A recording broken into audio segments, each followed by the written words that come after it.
네, 저희들도 같이 한번 합독해 보겠습니다. 19절입니다. 내가 원하는 바 선은 아니하고 도리어 원치 아니하는 바 악은 행하는도다. 만일 내가 원치 아니하는 그것을 하면 이를 행하는 자가 내가 아니요 내 속에 거하는 죄니라. 그러므로 내가 한 법을 깨달았노니 곧 선을 행하기 원하는 나에게 악이 함께 있는 것이로다. 아멘. 주님의 평화를 빕니다. 아멘. 주님의 오실 날이 기대됩니다. 아멘. 네, 우리 신장로님이 제일 많이 기대하시는 것 같아요. 네, 감사합니다. 오늘은 지난주에 이어서 계속 미궁에 대해서 살펴보는데요.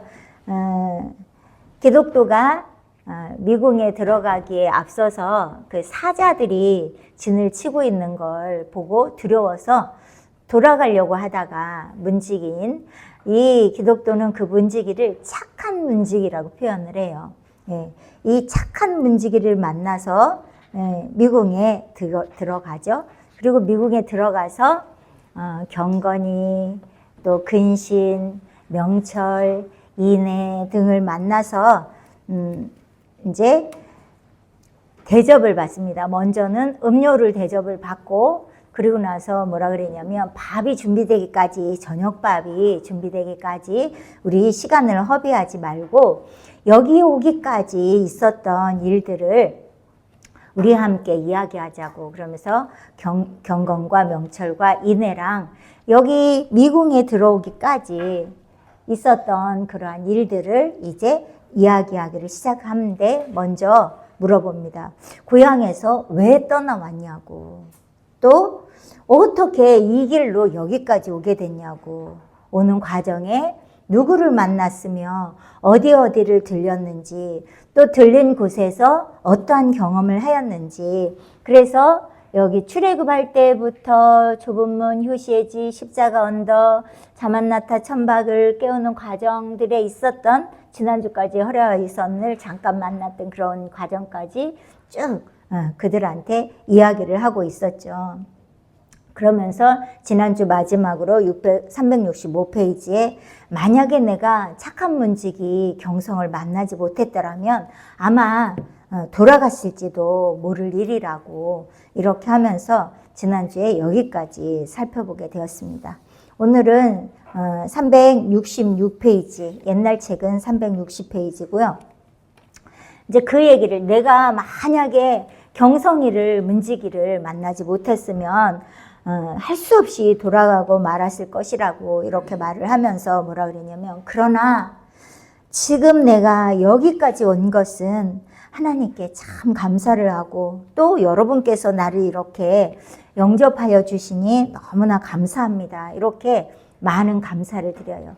하나님께도 감사하고 기쁘게 맞아주는 그러한 분들에게도 감사하고 이게 뭐냐면 이때 이렇게 은혜가 충만한 때라는 거예요. 그러다 보니까 진심 어린 진정한 감사가 흘러나오는 거죠. 그래서 이 과정을 통과하는 사람들은 특별히 아주 감사가, 은혜가 충만한 과정이에요. 그동안 참으로 거칠고 사나운 그런 환경들, 가시밭길들을 걸어왔지만 이러한 모든 것이 전부 다 하나님의 은혜였다는 것을 알게 된 거죠.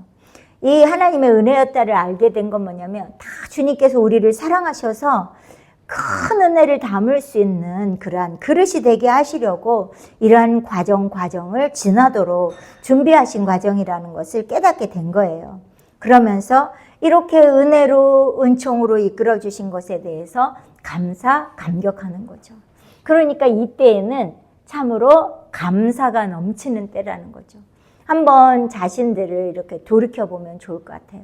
내가 정말로 주님께서 내가 이런 우여곡절과 많은 근심된 일이 있었고 힘든 일이 있었고 때로는 정말 돌아가고 싶은 그런 환경들이 있었음에도 불구하고 주님이 여기까지 이렇게 은혜로 은총으로 특별한 은혜로 이렇게 인도하셨구나 이런 마음이 들었는지 또 그러한 감사를 드렸는지 이 기독도도 이곳에서 그렇게 감격하는 거예요.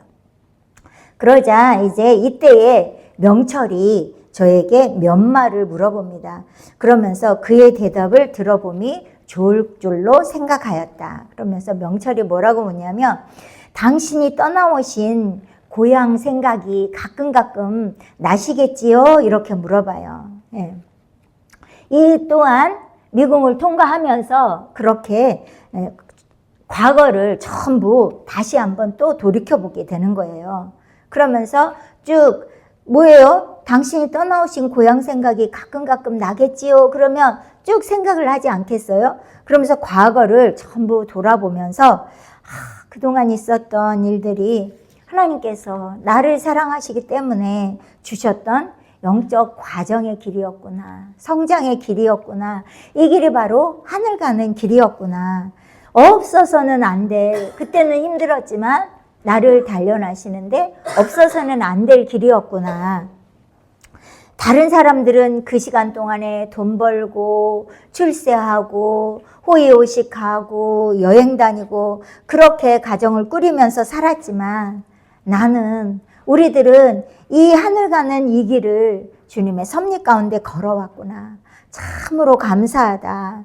주님께서는 이 길을 통하여서 큰 상급, 큰 축복, 큰 행복을 준비하시고 계셨구나. 이렇게 그 과정을 회상하면서 하나님의 사랑에 감복을 하는 거죠. 그러면서도 그런 길을 걷고 있지 못한 사람들을 생각할 때 불쌍한 마음이 드는 거죠. 영적으로. 예. 의식주의에 얽매여서 명예에 얽매여서 세상 출세에 얽매여서 이 땅의 필요, 이 땅의 행복을 추구하다가 중요한 참 행복, 참 기쁨을 누리지 못하는 그러한 사람들도 영적인 체험들을 하지 못하는 그러한 사람들을 생각할 때 한없이 불쌍하게 보이는 그러한 과정이라는 거죠. 자, 명철이 그동안 떠나오신 고향 생각이 가끔 나겠지요? 이렇게 물어보니까 367페이지에 기독도가 대답을 합니다. 예, 그렇습니다.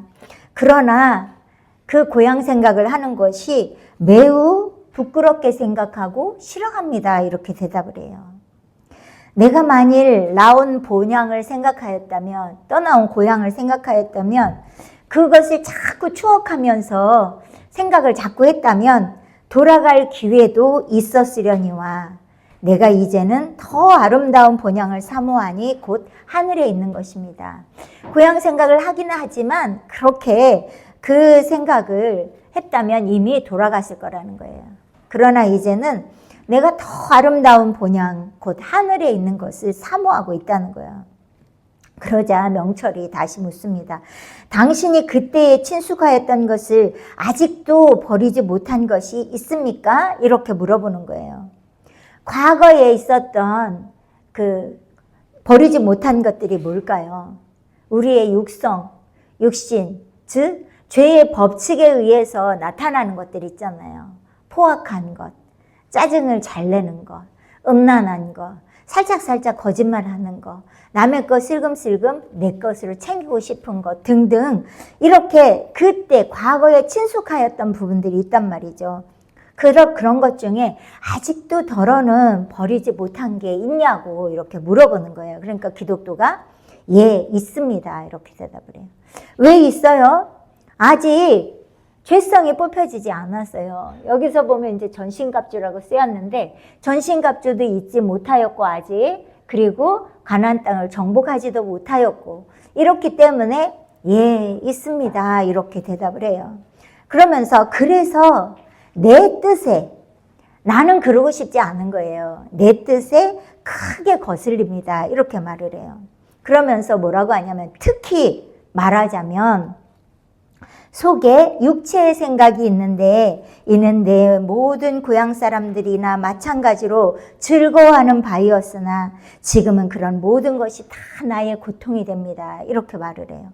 속에 육체의 생각이 있는데 속에 육체의 생각은 쉽게 얘기하면 죄의 법칙이에요. 내 속에 아직도 뿌리 박혀 있는 죄의 법칙인 거죠. 그런데 여기다가 죄의 법칙이라고 말하지 않고 속에 육체의 생각이 있다는데, 존 버녀는 이 십자가 언덕에서 죄성이 굴러 떨어지는 것처럼 표현을 했잖아요. 그러니까 강력하게 죄의 소욕이 나를 끌어가기 때문에 그러합니다, 이렇게 직설적으로 표현하지 못하는 거예요. 그러니까 여기 십자가 언덕에서 그런 일이 있었기 때문에 이렇게 약간 부드럽게 표현을 하는 거죠. 그러나 죄의 법칙에 의해서 내가 자꾸만 그것으로 인하여서 옛날 그 고향 사람들처럼 나도 이 죄성의 소욕을 쫓아서 음란을 즐기고 포악을 나오고 또 명예심에 사로잡히기도 하고 내 욕심에 사로잡히기도 하고, 그런데 그러고 싶지 않은 거야. 그러고 싶지 않기 때문에 그런 모든 것들이 나의 고통이 된다는 거예요. 그러고 싶지 않은 게 뭐냐면 오늘 읽었던 로마서 7장 19절에 바울 사도님이 고백한 것처럼 내가 원하는 바 선은 하지 않고, 나는 선하게 죄의 소욕에 끌리지 아니하고 그렇게 살고 싶은 그 마음은 있는 거예요. 그런데 원하지 않는데 그렇게 순간 버럭이 나오기도 하고 이렇게 한다는 거예요. 근데 내가 만약에 그렇게 원치 않는 이런 것을 하는 것은 뭐냐면 내 속에 거하는 죄라는 거죠. 속에 육체에 있는 생각, 이런 것들이 그렇게 자기 자신을 끌고 간다는 거죠. 그래서 지금은 이런 모든 것들이 고통이 된다는 거예요. 하고 싶지 않은데, 버럭하고 싶지 않은데 잘 안 되고 이런 것이 고통이 됩니다. 그러면서 그가 능히 내 것을 택할 수 있었다면 그런 것들을 더 생각하지 않게 되었을 것을 그렇지 못하고 좋은 것을 하려 할 때에 좋지 못한 것이 나와 함께 있게 되는 것입니다. 계속해서 이 죄의 법칙, 육신에 속한 생각 때문에 괴로워하고 있는 모습인 거죠. 이게 굉장히 심각하게 느껴지는 거예요. 빛으로 조명을 받으니까 심각하게 느껴지는 거죠. 내 맘대로 살 때는 이게 하나도 안 심각해요. 사람이 다 그렇지, 이렇게 이야기하잖아요. 그래서 굉장히 심각한 거죠. 마음 가운데 불쑥불쑥 나타나는 것 때문에 고통이 되는 것이죠. 그래서 좋은 것을 하려 할 때도 좋지 못한 것이 함께 한다는 거예요. 원하는 선은 행하지 아니하고 원치 아니하는 악만 행한다는 거죠. 그래서 바울 사도가 21절에 말씀하는 거예요. 내가 한 법을 깨달았다. 법칙이 있다. 깨달은 법칙이 있는데 그건 뭐냐면 선을 행하기 원하는 나한테 악이 함께 있는 것이다. 이렇게 내 힘으로 이게 어찌할 수 없는 거예요. 뽑아져야지만, 법칙이기 때문에. 만유인력의 법칙처럼 이 위에서 이걸 놔버리면 아래로 떨어지는 이 끌어당기는 법칙처럼 이거는 100번이면 100번, 1000번이면 1000번 그대로 나타나는 법칙이라는 거죠. 이 죄의 법칙에 대한 그런 걸 말씀하고 있는 거예요. 그래서 본인은 그렇게 하고 싶지 않은 그러한 마음과 생각이 정돈이 되었지만 법칙만은, 죄의 법칙만은 여전히 이 기독교를 괴롭히고 있다는 것을 고백하고 있는 거예요. 그러니까 명철이가 또 묻습니다. 당신을 괴롭게 하는 그것들이 혹시는 없어진 것처럼 생각되는 일이 없습니까? 그러니까 일시적으로 그렇게 괴로워하던 거, 버럭하던 것들이 없어질 때는 없었냐고 이렇게 물어보는 거예요. 그러니까 또 뭐라 그래요? 예, 덜어는 있었습니다. 그런 일이 내게 있을 때는 실로 나의 금 같은 시간이 되는 것입니다. 엄청 기쁘고 행복한 시간이라는 거예요. 일시적이라도 그런 것들이 없어진 때는. 자, 죄의 법칙, 괴롭게 하는 그것들이 없어진 때 죄의 법칙이 사라진 것 같은 거죠. 완전히 사라진 건 아니고요. 일시적으로 사라진 것, 감정적으로 그런 거죠. 이럴 때가 언제예요? 아주 큰 매우 기쁘고 즐거운 일이 있을 때 그렇죠. 뭐 육신적으로 엄청 기쁜 일, 뭐 대통령이 됐다거나 사장이 되고 싶은데 어떤 기업의 사장이 됐다거나 막 또 공무원 시험에 높은 그러한 공무원 시험에 합격하고 싶었는데 몇 년 동안 안 되다가 됐다거나 뭐 이러면 자녀가 출세를 했다거나 이러면 아주 큰 즐거움이 생겼을 때 일시적으로는 이게 없어진 것 같은 거죠. 또 큰 은혜를 체험할 때도 그런 거예요. 큰 은혜를 체험하면서 막 감사, 감격이 있고 이러다 보면 이때도 일시적으로 없어지는 거죠. 그리고 하나님께 어떤 위로를 구했을 때 주님으로부터 큰 위로를 받거나 큰 경사스러운 일이 있거나 아주 좋은 일이 뭘 갖고 싶은데 자동차를 큰 걸 사고 싶은데 그거를 샀다거나 이런 원하고 바라는 일들이 있었을 때 이렇게 그런 때가 있기는 있었다고 대답을 하는 거예요. 실로 그때는 나의 금 같은 시간이 되는 것입니다. 이렇게 일시적인 걸 말하는 거죠. 그러니까 명철이 또 귀족들한테 묻는 거예요. 그럴 때에 어떠한 방편으로 당신의 고통이 없어진 것처럼 생각되는 것을 기억할 수 있습니까? 이렇게 물어봐요. 어떠할 때 그 당신이 죄의 소욕 때문에 이 괴로웠던 것들이 없어진 걸로 생각되는 기억이 있냐고 이렇게 보니까 이제는 영적인 것을 말씀을 해요. 예, 내가 십자가에서 본 것을 생각할 때에 그렇고 또 내가 나의 수놓은 옷을 볼 때에 그렇고 또 내 품에 가지고 있는 책을 볼 때에 그러하고 또 내가 가려는 곳, 시온성이죠. 이 가려는 곳에 대하여 내 생각이 열중할 때에 가지는 않았어요. 근데 막 그곳이 가고 싶어서 시온성에 대해서 열망을 가질 때에 그렇습니다. 이렇게 명철이 영적으로 이 네 가지 주님의 큰 은혜와 은총을 생각하고 또 받게 될 은총을 생각할 때 이것이 죄의 법칙에서 벗어난 것 같은 그런 때가 있었냐고 물었을 때 이렇게 네 가지로 죄의 법칙 같은 것들이 내 마음속에 쉽게 나타나지 않는 것을 이렇게 말씀을 하고 있어요.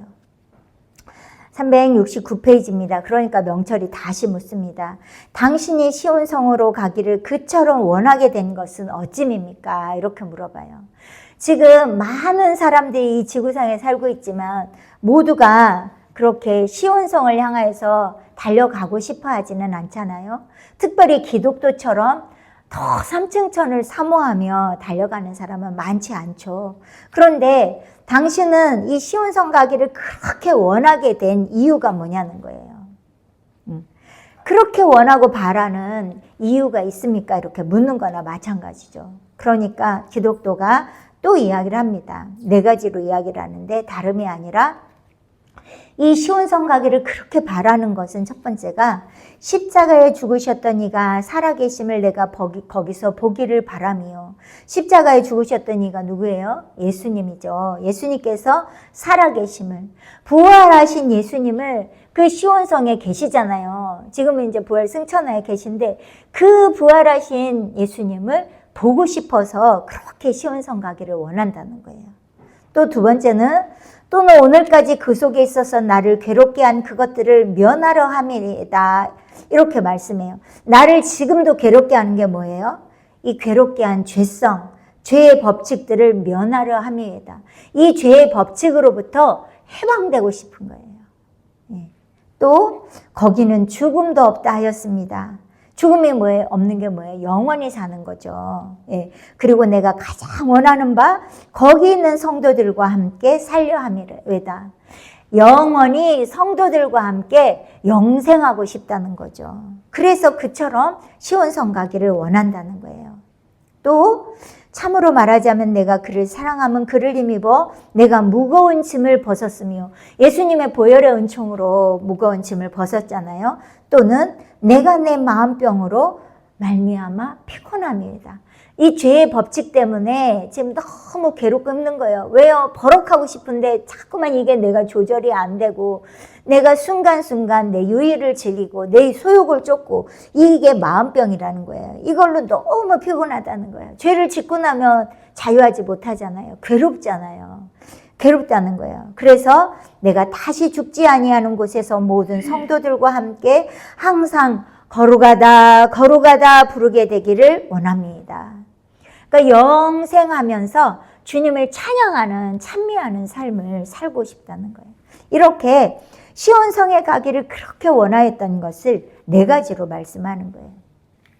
부활하신 주님을 만나 뵙기를 원하고, 나를 이렇게 올가매는 죄의 법칙으로부터, 죄성으로부터 해방되기를 원하고, 또 성도들, 주님을 사랑하는 많은 성도들과 함께 영원히 영생하고 싶고, 또 그 영생하는 그 곳에서 거룩하신 주님을 성도들과 함께 찬양하고 싶다. 그래서 내가 시온성 가기를 원합니다. 이렇게 이야기를 하는 거예요. 그런데 아직까지는 내가 내 마음병으로 말미암아 피곤함이다 이렇게 말씀해요. 아직 전신갑주를 입기 직전이기 때문에 내 마음의 병, 죄의 법칙으로 인하여서 피곤하다는 거예요. 그래서 사도 바울이 그러잖아요. 로마서 7장 24절에도 오호라 나는 곤고한 사람이로다. 이 사망의 몸에서 누가 나를 건져내랴. 너무나 곤고하다는 거예요. 이 죄의 법칙이 자를 길을 순간순간 사로잡아 오기 때문에 이 마음병으로 인해서 피곤하다는 거죠. 네. 이 죄의 법칙에서 해방되는 것은 이제 로마서 8장 1절과 2절에 가면 나오는 거죠. 그래서 이 지금 로마서 7장에서 이 사도 바울이 고백한 것처럼 이 기독도도 지금 이곳 아직 미궁에 들어가서 전신갑주를 아직 안 입었잖아요. 그러니까 이 직전에 더 빛이 밝으니까 더 괴로운 거예요. 네. 그래서 나는 이 사망의 몸에서 누가 나를 건져내려 하고 절규를 하다시피 하는 거죠. 네. 이 과정을 통과할 때 이렇게 죄의 짐 때문에 굉장히 괴롭고 힘든, 더 빛이 밝고 영적으로 예민해지기 때문에 그렇다는 거죠. 이때에 이제 지금까지는 명철하고 대화를 했잖아요. 이때 이제 인애와 대화를 하게 됩니다. 370페이지 가면 이때의 인애가, 옛날 책은 363페이지입니다. 이때의 인애가 기독도에게 말하였다. 당신은 혼인을 하신 분이시며 가족이 있으십니까? 이렇게 물어봐요. 결혼을 했냐고, 또 자녀는 있냐고 물은 거예요. 그러니까 기독도가 아내가 있고 아이가 4이 있습니다. 이렇게 말해요. 근데 그러면 왜 그 가족들하고 함께 데려오지 않았냐고 물어보죠. 그러니까 이 기독도가 너무나 또 가족을 생각하니까 마음이 아픈 거죠. 그러니까 울면서 말을 합니다. 내가 아무리 데려오려고 했지만 저희가 나조차도 길 떠나는 것을 아주 반대를 하였습니다. 그러니까 또 인애가 묻는 거예요. 그러나 당신이 저들에게 뒤떨어져 있는 것이 위태하다고 이렇게 말을 하면 깨닫게 하려고 했겠지요? 이렇게 물어봐요. 네. 왜냐하면 장차 망할 성인데 안 떠나면 그곳이 위험하다고 가족을 사랑하는 마음으로 같이 가자고 독려하지 않았겠습니까? 이렇게 말하는 거죠. 그러니까 기독도가 말하는 거예요. 그렇죠. 그렇게 하고 말고요. 그리고 내 하나님이 내게 보이신 바 우리 성읍이 멸망할 것을 저희에게 가르쳤지만, 장망성이 멸망할 것을 말하였지만 그 가족들은 내가 농담이나 하는가 하여서 나를 믿지 않았습니다. 이렇게 말을 합니다. 자, 지금까지 명철하고 대화를 했잖아요. 영적인 지혜가 있어야 되기 때문에 영적인 것을 쭉 얘기하면서 명철하고 대화를 했고요. 지금은 인애, 어질고 사랑하는 마음, 이 대화를 하는 거예요. 이웃사랑의 마음, 가족사랑의 마음. 자, 이웃사랑도 이때 하나님의 은혜 가운데 정돈을 하게 하시는 거예요. 영적인 것과 영적인 이웃사랑, 다 주님이 기뻐하시는 사랑은 아니라는 거죠. 그래서 이때 인애랑 대화하면서 이 이웃사랑에 대해서 정돈을 하게 되는 거죠. 이렇게 하는 이유가 있어요. 왜냐하면 3번째 연단 과정에 들어가면서 철저하게 빛을 따라 살고자 하면 얼마나 철저한 절제 생활을 많이 해요. 특히 이제 공수님은 절제의 대가였기 때문에 절제에 초점을 맞추는데 절제만이 아니죠. 물론 이기기를 다투는 자마다 모든 일에 절제한다고 했죠. 그러니까 엄청나게 철저하게 생활을 했죠. 그러다 보면 가족 간의 관계가 이상해져요. 친척들과의 관계도 이상해져요. 친구들과의 관계도 이상해져요. 박 전사님이 오랜만에 옛날에 사업하던 사람을 만났는데 예전에는 양복 입고 잘 차려입고 다니다가 그냥 얼굴은 피골이 상접했지 또 옷은 남루하지 그러니까 돈 있는 사람들이 이렇게 조금 멀리하고 관계가 끊어진 사람도 있다 그런 말씀을 하시더라고요. 이렇게 철저하게 살고자 하면 또 가족 간에도 힘들어지는 경우가 많이 있죠. 이걸 반성하는 거예요. 무조건 내 중심으로 절제하는 것이 바른 것이냐. 이 바른 것을 말씀을 하고 있는 거죠. 이걸 반성하면서 은혜를 받는 거예요. 그러면서 내가 너무나 과도하게 그렇게 어떤 것에 치우쳐서 함으로 인하여서 다른 사람에게 어렵게 한 부분이 있다면 사과할 것은 사과하고 또 내가 바르게 하지 못한 행실이 있다면 그걸 고쳐야 된다는 거예요. 이런 모든 가족과의 관계, 친척과의 관계, 이웃과의 관계 이런 걸 예수님 중심으로 정돈하게 하는 거예요. 이게 하나님의 사랑과 은혜가 풍성한 그러한 가운데 이게 되는 것이라는 거예요. 왜냐하면 이때 막 특히 우리 공동체 사람들은 막 절제를 하면서 왔기 때문에 이게 한쪽으로 편협화된 그런 것들이 있다는 거죠. 이게 하나님 중심으로 바르게 되는 그러한 과정이라는 거죠. 그래서 본인이 양보할 것은 양보하고 또 버릴 것은 버리고 손해를 보더라도 가족들을 향해서 이웃들을 향해서 영적 사랑을 아름답게 실천하는 그러한 과정이라는 거죠. 그러자 이내가 다시 물어봐요. 그러면 하나님께서 저들에게 은혜를 베푸사 당신의 권고를 받게 해주시기를 하나님께 기도했습니까? 이렇게 물어봐요. 가족들을 향해서 당신이 권고하면서 여기는 장차 망할성이니까 우리 같이 가자 이렇게 하면서 주님께 기도를 하면서 그렇게 또 권고를 하기도 하고 그렇게 했냐고 물어보는 거예요. 이 이야기는 뭐냐면요.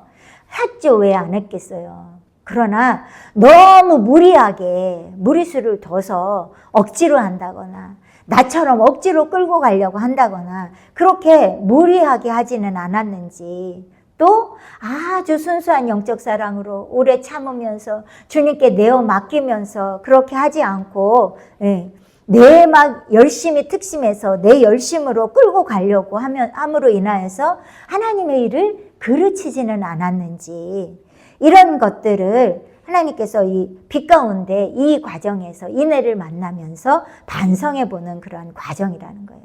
그래서 이내가 이런 것들을 질문을 하는 거죠. 이웃사랑과의 관계에 있어서. 그러면서 주님을 닮아가려고 하는, 주님을 쫓아가려고 하는 철저한 삶을 살려고 하는 것은 좋은 것이었지만 혈육의 정을 또 끊고 용감하게 달려가려고 하는 것들, 이런 것들은 좋은 것이었지만 가족들을 향해서도 이웃들을 향해서도 영적인 책임감이 있어야 된다는 거예요.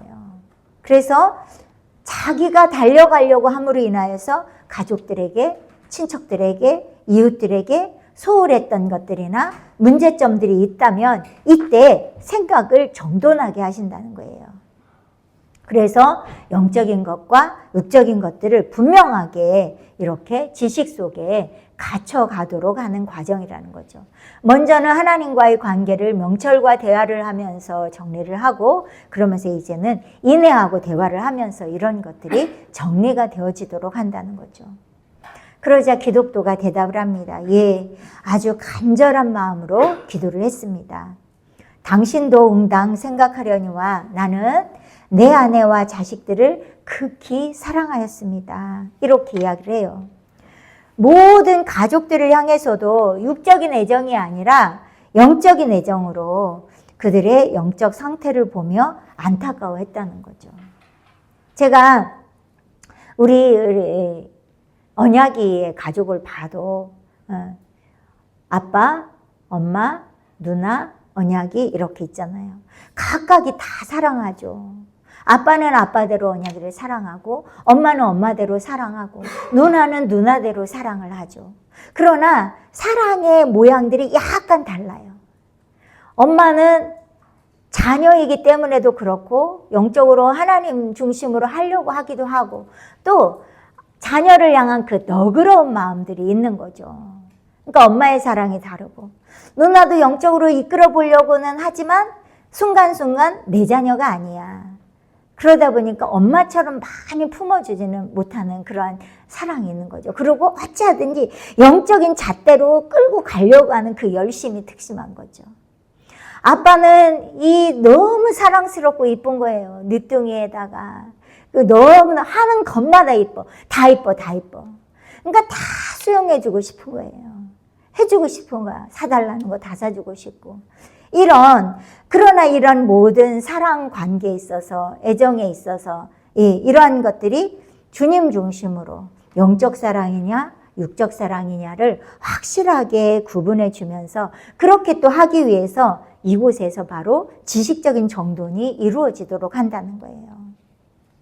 그것이 다 정돈이 되어졌을 때 비로소 죄성이 굴러 떨어지도록 한다는 거죠. 그러니까 인간적인 애정들, 이런 것들이 다 떨어져 나가야 되는 것들이죠. 물론 아직도 더 남아있지만 이 세 번째 연단 막바지를 가면서 이런 것들을 다 훈련해 가시는 그러한 과정이라는 거죠. 372페이지입니다. 이내가 다시 말을 합니다. 생각건대 당신은 그 멸망을 정령이 알았겠은즉 그 멸망에 대한 당신의 근심과 두려움을 저들에게 고하였습니까? 가족들에게 영적으로 바르게 잘 전달을 했냐는 거예요. 왜냐하면 이 가족들이 맨날 긍정적으로 좋게만 얘기한 게 아니잖아요. 기독교의 신앙생활에 대해서 막 비평을 할 때도 있잖아요. 예수님 믿는 사람이 집에 풀도 뽑지 않고 그렇게 여자가 둘이나 있으면서 설거지가 설거지통에 가득 쌓여 있으면 되겠냐 막 이러면서 말을 들을 수가 있잖아요. 이러한 것들 비평을 하거나 또 무시를 할 때 이러한 것들이 속이 상하죠. 아니 왜 아직도 지금 시간이 몇 시인데 설거지통에 그렇게 설거지가 가득 있느냐 이렇게 말을 할 수가 있다는 거죠. 그렇게 할 때 내가 지금 노느냐고 그랬냐고 이러면서 막 관계가 어려워질 수도 있게 되는 거죠. 그런 걸로 인하여서 혹시 상처를 받지 않았을까 이렇게 하나하나 돌아보는 거예요. 그걸 하나하나 돌아보면서 주님께서 이것이 내가 사랑이 부족했구나, 자비가 부족했구나, 인내가 부족했구나 이런 것을 하나하나 깨닫도록 그렇게 회개하도록 그렇게 하신다는 거죠. 그것이 바로 이 과정에서 인내하고 대화를 하면서 이렇게 이끌어가는 거예요. 계속해서 하나님의 빛을 따라서 빛 가운데 끝까지 그렇게 이끌어 가야 된다는 거죠. 그러자 기독도가 다시 또 이야기를 합니다. 제가 제3, 제4 또 하고 또 하고 또 하였습니다. 그리고 저희가 내 얼굴을 보든지 내 눈물을 보든지 또는 내가 내 머리 위에 걸려있는 심판을 염려함으로 떨던 것을 보든지 나의 두려움을 알 수 있었을 것인데 그것이 다 저희로 하여금 나와 함께 오게 하기에 넉넉한 힘이 되지 못하였습니다. 이렇게 얘기해요.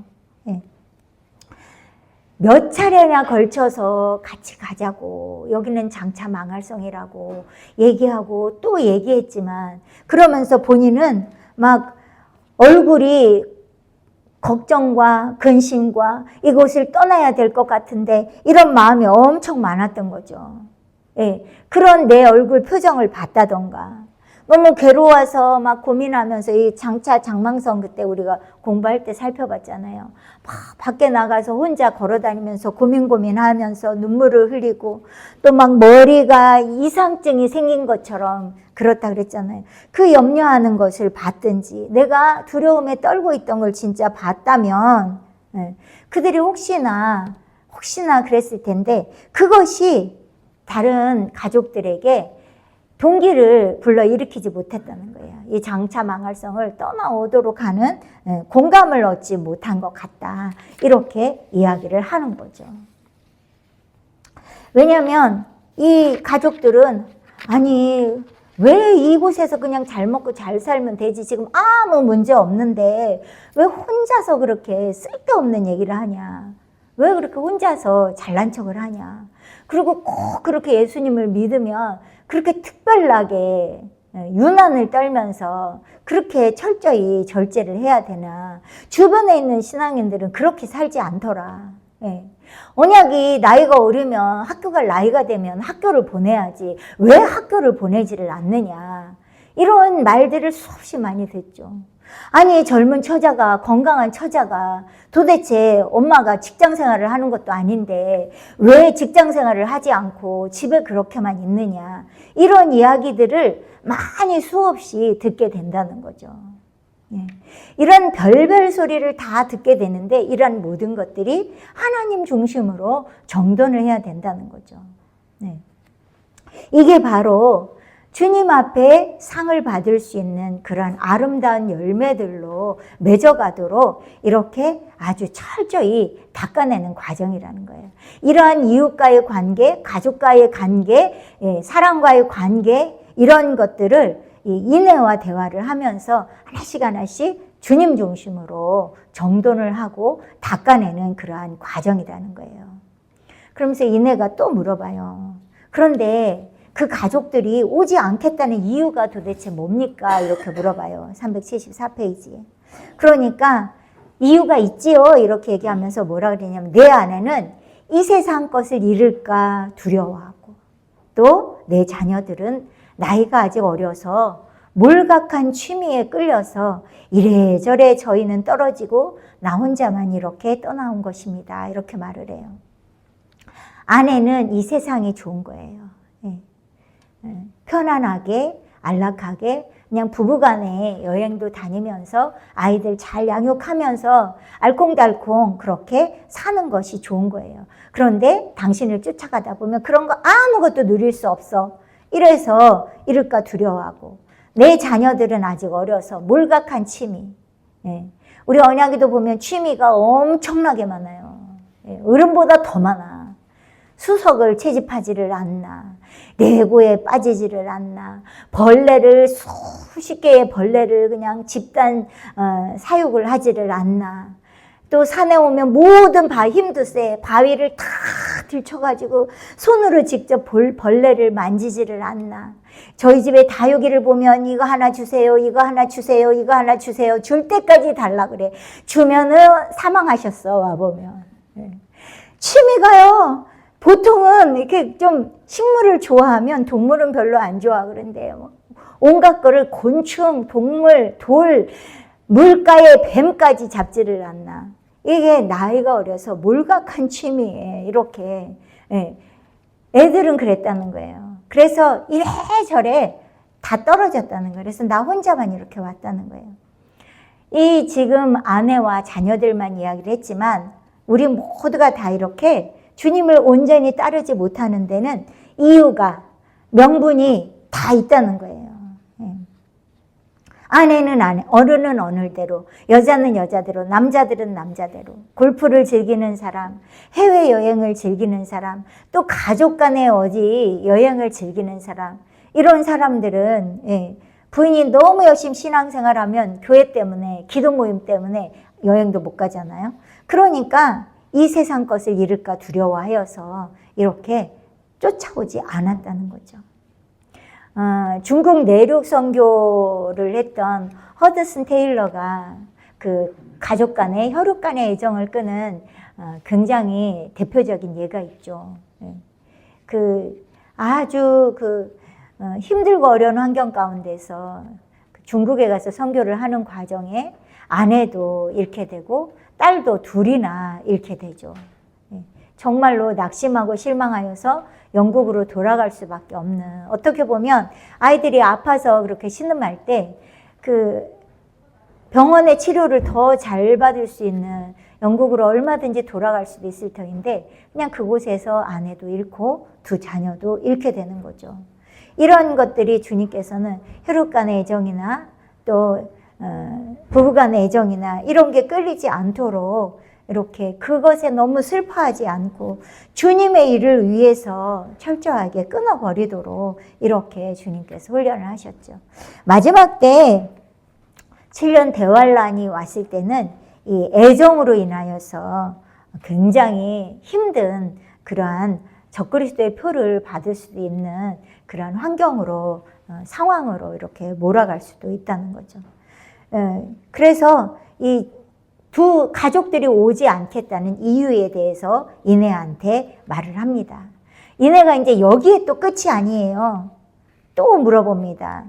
당신이 전생에 성실치 못한 생활을 하였으므로 말로만 함께 가자 한 것이 무력하게 된 것이 아닙니까? 이렇게 말을 해요. 이 전생이라는 것은 과거에 고향에서 살 때, 아이들과 부인하고 살 때 성실하지 못했기 때문에 당신이 말로 가자 하니까 그게 영향력을 행사하지 못한 말에 힘이 없었던 거 아니냐고 이렇게 물으는 거예요. 이것 또한 과거의 자신의 삶을 반성해 보도록 하는 거죠. 아빠가 신용이 있고 신뢰할 만했으면 부인이랑 자녀가 따라오지 않았겠느냐 이렇게 묻는 거죠. 또 이것은 이 기독교의 입장에서는 자기 자신을 지나왔던 과거의 삶을 가족들에게 대했던 그러한 삶을 더듬어 보는 거죠. 우리가 예수님으로 충만하지 않을 때 자기의 삶을 나는 이렇게 정말로 훌륭한 삶을 살았습니다라고 자신할 만한 사람이 누가 있겠어요? 과거를 돌아보면서 어떤 부족한 행실로 남편으로서 아버지로서 어떤 부족한 행실로 또 부족한 것으로 이 가족들로 하여금 주님과 반대되도록 하나님과 멀어지도록 그렇게 한 것은 없었는가 이렇게 반성을 해보는 것이죠. 그러니까 기독교가 또 대답을 하는 거예요. 과연 내 생활 중에 많은 실패가 있는 줄 압니다. 내가 내 생활을 자천할 수는 없습니다. 내가 내 생활을 자신 있게 나는 이렇게 떳떳하게 잘 살았습니다. 이렇게 할 수는 없다는 거예요. 사람이 변론과 권유로서 다른 사람으로 하여금 선한 일을 하게 하려던 것이 저희 행사를 인하여 일조에 파괴되는 일이 있는 줄로 내가 압니다. 내가 여러 가지 좋은 말로 이야기를 하고 또 가족들을 향하여서 사랑 가득하게 선하고 착한 것으로 저희들에게 하려고 했지만 하루아침에 이러한 모든 신용과 신뢰를 잃어버리는 때도 있는 것으로 압니다. 이렇게 이야기하는 거예요. 또 때로는 선한 일을 하려던 것이 다른 사람에게 피해가 되기도 한다는 거예요. 신뢰를 잃을 수도 있을 수도 있다는 거죠. 내 딴에는 좋은 의도, 좋은 생각으로 했음에도 불구하고 그것 또한 자꾸 반성을 하는 거예요. 더 하나님 중심으로 하였는지 반성을 하도록 하는 거죠. 왜냐하면 자칫 혈육간의 애정에 얽매여서 순간을 놓쳐버릴 수도 있는 거죠. 어제 묵상의 삶으로 정결을 이루자에선가 예배 시간에 예배를 드리러 갔는데 남편인 김 집사님이 여러 가지로 마음이 힘들어가는 것으로 인하여서 부인인 송 원장님의 입장에서도 그게 공감이 되는 거예요. 인간적으로는 정말 너무 마음이 아프고 그런 거예요. 그러나 이게 인간적인 애정이구나. 그래서 이거 떨쳐버려야 된다는 생각이 들었던 거죠. 어쨌든 그랬을 때 말이라도 내가 당신 다 그 마음은 이해가 된다고 이렇게 말을 하는 것이 인간적으로는 부부로서 마땅한 것일 수도 있죠. 그러나 주님께서는 그런 말 한마디조차도 하는 걸 주님이 원치 않는다면 말을 하지 않는 것이 덕이고 빛이고 하나님 중심적인 거죠. 그런데 당신이 그렇게 힘들어해서 나도 마음이 아프네요. 그러나 주님께서 잘 해결해 주길 바라요. 이렇게 했어도 주님은 그걸 기뻐하지 않는 거죠. 그런데 김 집사님 입장에서는 그게 또 위로가 될 수도 있어요. 그러나 하나님은 그 마음고생을 통하여서 하고자 하는 일들이 있는데 그게 위로가 됐다면 이 선한 일들이라고 보이지만 이것이 하나님 앞에 선한 일이 아닐 수도 있다는 거죠. 그런 말씀을 하는 거죠. 이러한 모든 것들을 하나님 중심으로 판단하는 지성을 갖추도록 이렇게 계속 반성을 시켜가는 과정이에요. 우리 인간은 너무너무 복잡한 존재예요. 예, 순간순간 정말 깨어 있어야만, 경성해야만 빛의 조명을 받을 수가 있는 거죠. 375페이지에 그러면서 그러나 내가 어떤 합당치 못한 행사를 인하여 저희로 하여금 길 떠나기 싫어하게 하는 일이 있을까 매우 조심하였다고 할 수 있습니다. 이렇게 말을 해요. 그러니까 이 기독도가 말을 하는 거예요. 제가 조금이라도 어떤 인간적인 것들이나 어떤 말과 표정과 이런 것들로 인하여서 우리 가족들이 이 장차 망할성에서 떠나오는 것을 싫어할까 봐 아주 조심을 하였습니다. 이렇게 표현을 한 거죠. 기독도가 이렇게 살아왔다는 거예요. 조심조심 또 조심. 그러니까 빨리 이 길을 걸어갈 수 있었던 거죠. 다른 말로 이야기하면 아주 영웅적인 덕행을 실천하면서 왔다는 거예요. 그럼에도 불구하고 흠이 있었나, 티가 있었나, 이걸 자꾸 반성하면서 노력해야 된다는 걸 말씀하고 있는 거죠. 또 이야기를 합니다. 실로 이런 일로 인하여 저희가 나를 너무 딱하다고 합니다. 왜냐하면 본인이 너무 조심성을 가지고 영웅적으로 신앙생활을 하니까 이 가족들이 아우 왜 그렇게 그냥 평범하게 신앙생활 좀 하지 이러면서 너무 딱하다고 한다는 거예요. 그리고 나는 저희 때문에 저희가 악하게 보지 않는 일에도 죄라고 하여 스스로 억제하였습니다. 가족 때문에 가족을 의식하고 가족들에게 걸림돌이 될까봐 죄라고 생각하고 스스로 억제했다는 거예요. 자, 이 스스로 억제한 것을 우리 창조계시에서 말씀해 주셨죠. 스스로 억제하는 게 극기하였다는 거예요. 극기를 하였다는 거예요. 그뿐 아니라 내 생각건데 저희가 나를 싫어하는 것은 내가 하나님께 범죄하는 것이나 이웃에게 악행하는 일을 많이 조심함인가 합니다. 이게 뭐냐면 가족들이 또 더 이렇게 기독교를 싫어하는 게 뭐냐면 하나님께 범죄하거나 이웃에게 악행을 하지 않으려고 조심하고 또 조심하고 또 조심하고 절제를 많이 했다는 거예요. 말하고 싶은 거 하지 않고 버럭하고 싶은데도 하지 않고. 그런데 가족들이 아니 왜 당신은 그렇게 참기만 참냐고 막 이러면서 이런 걸로 인하여서 가족들이 싫어했다는 거예요. 이것도 너무나 많은 절제를 하는 걸 인하여서 조심을 한 것이 가족들이 하여금 싫어하게 했다는 거예요. 철저하게 절제하고 순간순간 자기를 희생하고 엄격하게 자아를 극복하는 그러한 생활을 살았는데 이것이 가족들로 하여금 싫어하게 됐다는 거예요. 왜냐하면 보통의 신앙생활을 하는 사람들은 그렇게 너무나 심하게 하는 것을 잘못된 생활, 광신도라고 이야기를 하는 거죠.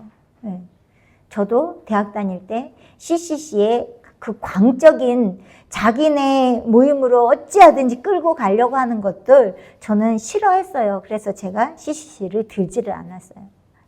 너무나 강적이야. 내비게이터나 UBF는 그렇게 심하지 않는데 CCC가 유난히 극심하더라고요. 그런 것들로 인해서 싫어했다는 거죠. 왜냐하면 예수님을 온전히 알지 못할 때는 그냥 어떻게 보면 종교는 하나의 자기 편한 마음의 안위를 얻고자 하기도 하죠. 그렇다고 제가 대충 하진 않았는데도 그 극심한 게 싫더라고요. 이게 바로 잘못된 생활이라고 이렇게 판단을 하게 되는 거죠. 그러면서 그렇게 신앙생활을 해야 되면 나는 예수님 안 믿겠다. 나는 그렇게는 싫다. 이렇게 하는 거죠. 가족들이 특히 가장이 이렇게 지금 가족을 다 버리고 떠나왔잖아요. 누가 그러면 자녀들을, 아내를 누가 생계를 책임져. 그러니까 이 가족들이 특히 이런 경우를 싫어한다는 거죠. 지나치게 교회에 얽매이고 철저한 생활을 하고 또 너무나 강조하고 극기와 절제를 강조하고 그러면 싫어한다는 거예요. 그러다 보면 철저한 극기와 절제 생활하면 어떻게 해요? 피골이 상접해지죠. 우리 김경덕 목사님 생각하면 피골이 상접해지잖아요. 음식을 절제하고 잠을 앉아서 자고 이러다 보니까 그렇게 된다는 거죠. 이렇게 내가 그렇게 억지 고생을 하면서 쓸데없이 어리석은 생활을 하느냐? 나는 그렇게 하지 않는다. 이렇게 얘기를 한다는 거죠. 그런데 사실은 이기기를 다투는 자마다 모든 일에 절제한다고 성경은 기록이 되어져 있단 말이죠. 그런데 공동체 안에서 이것이 선생님은 또 그렇게 해서 빠른 시간 내에 익은 열매와 이긴 자가 됐단 말이죠.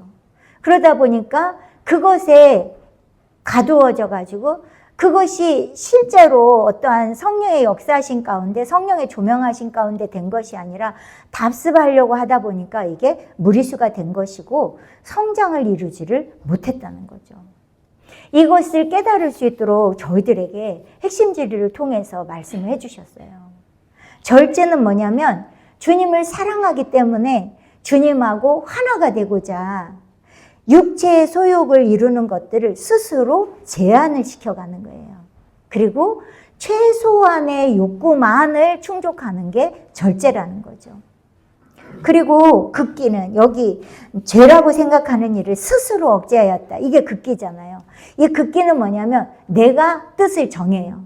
내가 정한 뜻을 어찌하든지 이루어 보려고 스스로 자신의 욕구를 제한을 하는 거예요.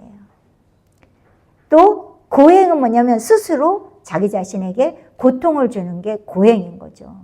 타력 종교, 삼보일배하면서 또 면벽수행하는 사람들 보면 스스로 고통을 주는 행위잖아요. 이거는 고행이라는 거죠. 그런데 주님은 이렇게 절제와 극기와 고행에 대해서 자세히 알아들을 수 있도록 설명을 하시고 뭐라고 말씀하시냐면 주님을 향한 사랑이 없다면 이 자신이 하는 절제 행위는 극기에 불과하다는 거예요. 절제는 주님이 기뻐하시는 거죠. 이기기를 다투는 자마다 모든 일에 절제하기 때문에 이 주님을 사랑하기 때문에 주님을 하나 되고자 스스로 제한해서 최소한 것만을 충족하여 나가는 것은 좋은 것인데 주님을 사랑하는 마음이 없다면 이 자신이 하는 절제 행위는 극기에 불과하다는 거예요.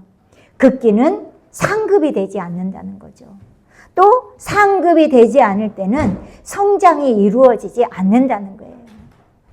제가 늘 말씀드리죠. 저희 공동체의 선교수도회나 은총수도회는 다 어느 수도회보다 기독 카톨릭의 어떤 수도회보다도 더 철저하고 더 엄격하고 더 많은 절제를 하게 된다고. 모든 일에 그래요. 기도 시간도 더 많고요. 예. 카톨릭에 다 육식을 절제하지 않아요. 예. 의복도 그렇고요. 이런 것들이 아주 철저하단 말이죠. 그런데도 성장을 이루어서 많이 올라간 분들이 많지 않다는 거죠. 이게 뭐냐면 주님을 향한 사랑의 마음이 없이 율법에 규칙에 얽매여서 하는 절제 행위는 극기에 불과하다는 것이고 그래서 상급이 되지 않은 거고 상급이 되지 않을 때는 성장이 일어나지 않는다는 거예요. 그러시면서 절제와 극기는 다르다 이렇게 말씀을 하셨어요. 그렇게 이제 쭉 이야기를 하는 거예요. 내가 참 하나님 앞에서나 사람 앞에서나 참 부끄럽습니다. 이렇게 이제 이야기를 하니까 이내가 과연 과인이 그 아우를 미워한 것은 자기 행한 일은 악하고 그 아우의 행한 일은 의로움이었습니다. 만일 이러한 이유로 당신의 처자가 당신에게 반대하였다면 저희가 선과 합동되기 어려운 것을 이로써 증명할 것이요 당신은 당신의 영혼을 저희 피해서 건질 것이외다. 이렇게 말을 하면서 이제 이내와의 대화가 끝나는 거예요. 정리가 되는 건데 왜 가인과 아우의 일을 가인과 아우인 아벨의 이야기를 하냐면 가인이 악하게 동생을 돌로 쳐서 죽이잖아요. 그것은 아주 악한 것이라는 거죠. 그러나 아벨은 의로운 것이라는 거예요. 이것을 말씀하시는 게 뭐냐면 당신이 하는 모든 일들이 그렇게 하나님 중심적이었다면 아벨과 같이 주님이 기뻐하시는 그러한 모든 것들을 주님께서 연락하실 만한 그러한 것들이라는 것을 결론적으로 말씀을 하는 것인 거죠.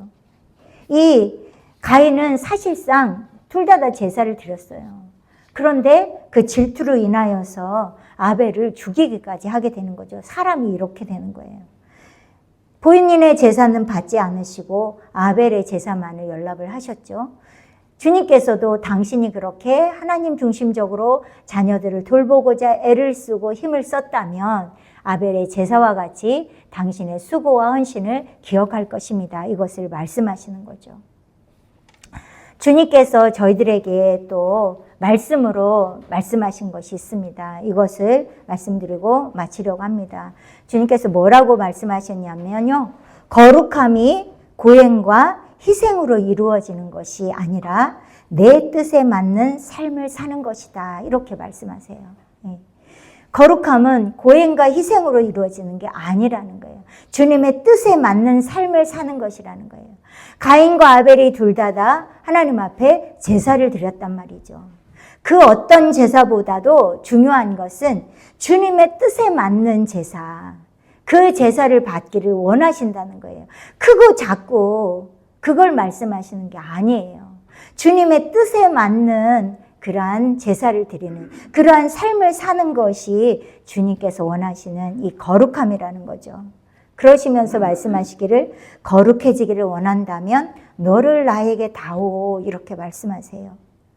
너의 가장 큰 선은 내 뜻이 이루어지게 하는 것이다, 이렇게 말씀하세요. 어떠한 큰 일을 한다고 해서 일에 초점이 맞추어져 있는 것이 아니라 우리 자신을 하나님께 드리는 것, 그리고 주님의 뜻이 이루어지 오늘 이 순간에 나에게 이루시기를 원하는 뜻이 무엇인지 그것을 이루어드리는 것이 주님 뜻에 맞는 삶이고, 그것이 바로 거룩함으로, 상급으로, 영적 성장으로 이루어질 수 있음을 주님께서 말씀을 해주셨습니다. 네, 오늘은 여기까지 하도록 하겠습니다.